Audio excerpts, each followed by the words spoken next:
ಮಾಡಬೇಡಿ, ಕೂತ್ಕೊಳ್ಳಿ. ಈಗ ರಾಜ್ಯ ಸರ್ಕಾರದ್ದು ಜವಾಬ್ದಾರಿ ಏನು, ಕೇಂದ್ರ ಸರ್ಕಾರದ ಜವಾಬ್ದಾರಿ ಏನು, ಏನಕ್ಕೋಸ್ಕರ ಕೊಬ್ಬರಿ ಬೆಲೆ ಈ ರೀತಿ ಕುಸಿದಿದೆ, ಇದು ಈ ಸದನದಲ್ಲಿ ಚರ್ಚೆ ಆಗಬೇಕು. ಈ ಸದನದಲ್ಲಿ ಪಾಮ್ ಆಯಿಲ್ನ ಎಕ್ಸ್ಪೋರ್ಟ್ ಮಾಡ್ತಾ ಬಿಟ್ಟಿಲ್ಲ.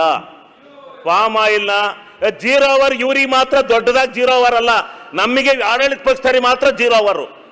ಇವ್ರು ಮಾತಾಡಿರೋ ಯಾರು ಏನು ಕೇಳಂಗಿಲ್ಲ. ಇವ್ರ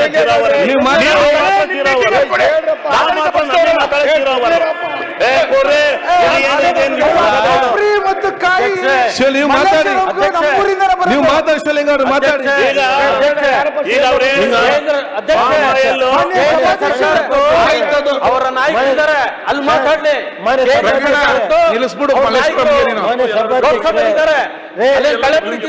ಮಾತಾಡ್ಲಿ. ಮನೆ ಸಭಾಧ್ಯಕ್ಷ, ನಮ್ಮದು ಕೊಬ್ಬರಿ ಬೆಲೆ ಇಳಿದೋಗಿದೆ, ಅದಕ್ಕೆ ಸರ್ಕಾರದ ಪರಿಹಾರ ಕೇಳ್ತಾ ಇದೀವಿ.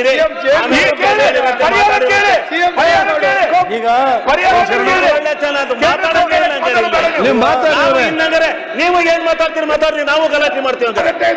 ನೀವು ಮಾತಾಡಿ, ನಾವು ಗಲಾಟೆ ಮಾಡಿ, ಗಲಾಟೆ ಮಾಡಿ. ಏನ್ ನಿಮ್ಗೆ ಇರೋದು ಗಲಾಟೆ ಮಾಡೋದು ಗೊತ್ತಿರೋದು? ಗಲಾಟೆ ಮಾಡೋದು ಶಾಲ್ ಬಿಸಾಡ್ರಿ. ಶಿವಲಿಂಗ ಅವ್ರೆ, ನೀವು ಮಾತಾಡಿ. ನಾನು ಮಾನ್ಯ ಸಭಾಧ್ಯಕ್ಷ, ಈಗ ಪಾಮ್ ಆಯಿಲ್ ಮಾತಾಡಿ. ಸಂತೆಯಲ್ಲಿ ಮುನ್ರಾಜ್ ಈಗ ಏನ್ ಕೊಟ್ಟಿದ್ದಾರೆ ಅಂತ ಕೇಳಿ. ಶಿವಲಿಂಗ ಸರ್ಕಾರ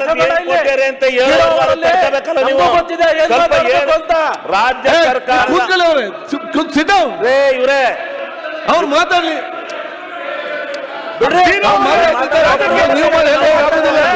ನೀವೆಲ್ದಾಗ ಆಗುದಿಲ್ಲ, ಕೂತ್ಕೊಳ್ಳಿ. 0 ಅವರ್ ರಾಜಕೀಯ ಮಾತಾಡ್ತಾರೆ. ಕೂತ್ಕೊಳ್ಳಿ, ಕೆಲಸ ಮಾಡಿ. ರಾಜ್ಯ ಸರ್ಕಾರ ಈಗ ಸರ್ಕಾರನ, ಈಗ ನಾನು ಹೇಳ್ತಾ ಇರೋದು